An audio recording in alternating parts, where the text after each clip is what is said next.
Damien Hines. Thank you, Chairman. And James, you mentioned earlier the need to develop more the market with younger viewers and listeners. And in the supplementary evidence that we received from the BBC after the last time we spoke to your colleagues, you included some figures of viewing habits which show this dramatic increase in Netflix and other streaming services, particularly in the 18 to 34 age group. For some reason, there was no line on that graph for YouTube, and I just wondered if there was a reason for that omission. And had there been a line for YouTube, what would it have shown us?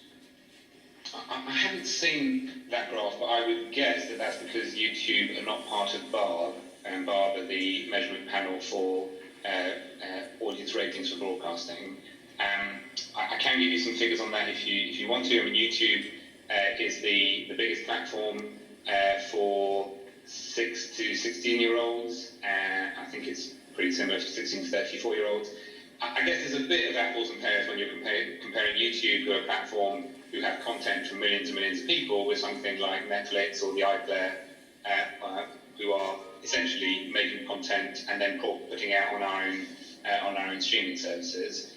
In terms of the overall picture, the BBC provides, I think, about 24% of the share of media consumption in this country. Netflix is 3%.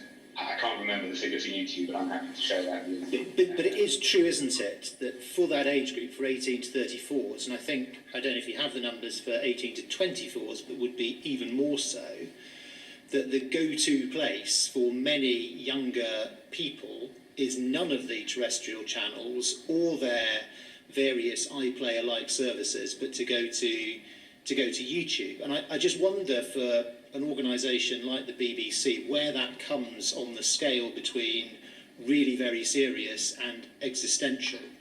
And how important do you think is it relatively consumption of content and the branding of it versus usage of platform and the branding of it?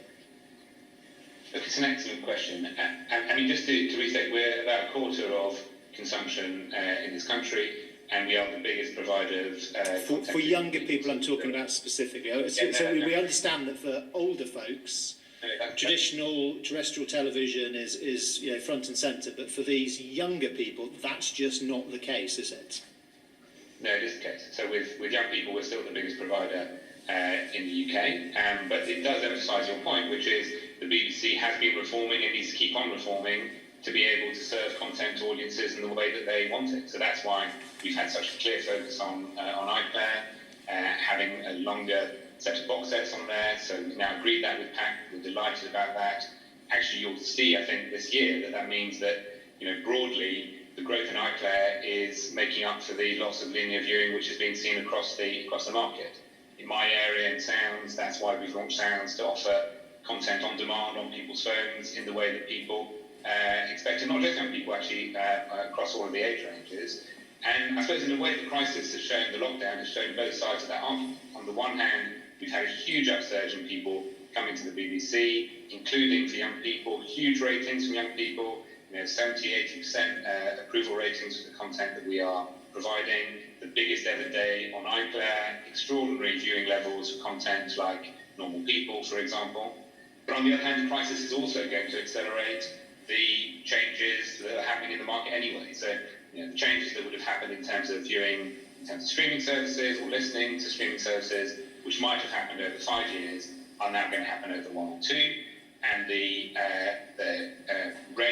age range of people who use their services, I think, is also going to broaden very, very dramatically. So it's not just going to be a young people issue, it's going to be across the whole of the age range. And that's why we would say we have to be able to modernise our services, move our money around, so switch spending, even though our money is falling, switch spending to serve audiences, young audiences better, so that we're serving all our audiences fairly. But as you say, also making sure that the content is experienced in a place like iPlayer or Sounds, where people know that the content comes from the BBC and from their licence fee, but also we can make recommendations to them which are about British taste, British content, and giving them the content that they need, not just the content that they might want. So that's really what I'm trying to nail down, is the extent to which you are platform agnostic. So it sounds from what you're saying like you do care. You do care whether people are watching BBC content and it's branded BBC on YouTube, or they're watching that same content on iPlayer.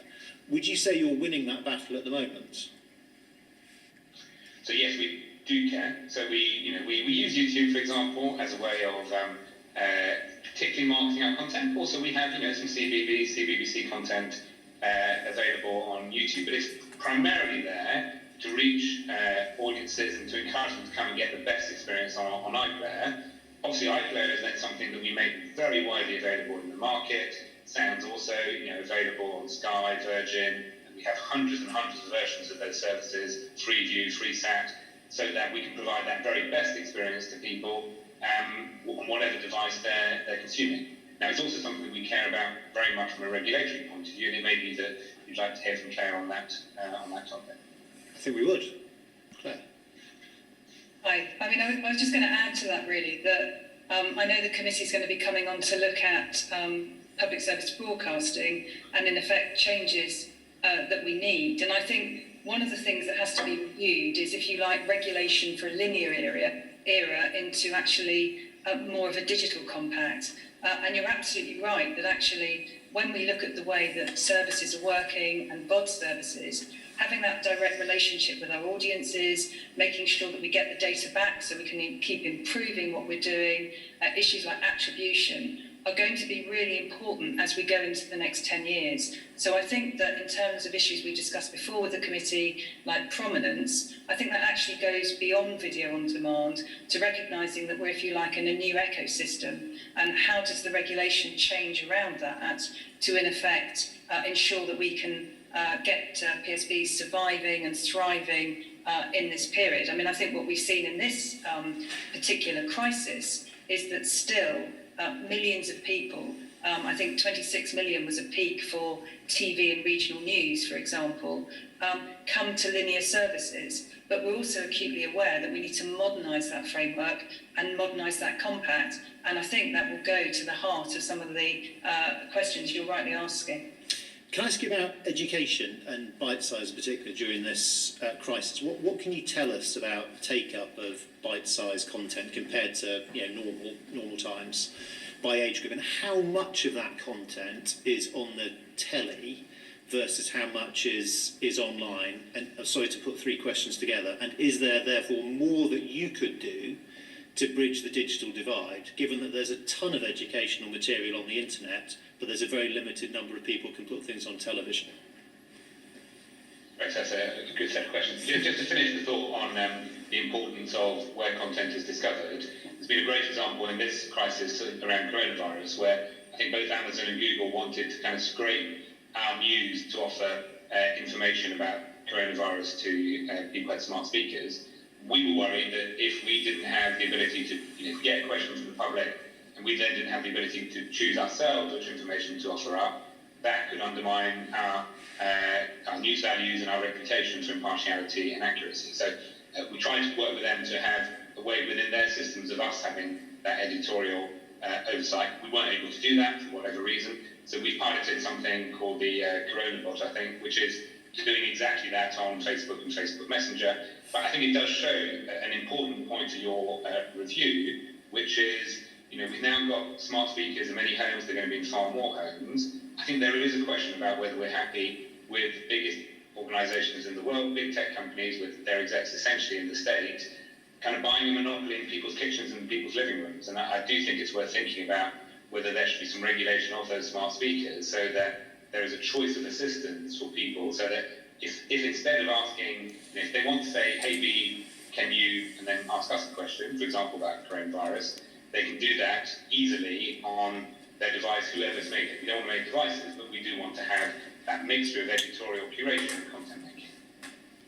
So in terms of your questions, so the service that we've done, I mean, a huge credit to the team. In just 4 weeks after lockdown, they came up with a whole new education service, despite the fact that the vast majority of them were in lockdown as well. It's been offering a mixture of TV and online, and my fundamental answer to your question is, the sweet spot for us is always when you have the stations and the online working together. So here we have 150 lessons online every week, so that's happened over 14 weeks. So huge number of lessons around one new one on English and maths for each year group every day, but then also one on other subjects like geography or art or whatever. Obviously, that's a very large amount of content, and so what we do is that the shop window for that is the bite-sized daily lessons that we've been doing. So another 10 hours of content filmed, since lockdown, using social distancing, and those then act as a way of bringing people into the content and then directing them to the right lessons for them, because different children will be at different stages of their learning. In terms of the figures, we've been getting about 4 million people a week coming to the offer overall. So that's, normally the people we'd have at this time of year would be GCSE revision. That's obviously gone, but it's 2 or 3 times bigger than it would have been this time last year. And then in terms of people coming on the iPlayer, I think we've had 1 or 2 million views of that content on the iPlayer. So the majority of the consumption is online, but the two of them work together. And your point about children who don't have access to the internet is absolutely right. We've tried to address that by putting the lessons on the red button, but actually the audience levels are so low they're not even recording any audience on the system. So I'm not sure that for young people putting it on the telly is going to be the right answer. I think probably a more fertile areas to work with DFE, with schools, with Parliament, to work out how we can get online access as high as possible for children who don't have it. And one way of doing that may be to go to schools. Even when some classes can't return, potentially it's possible for children to come back to the computer lab and do socially distanced learning that way.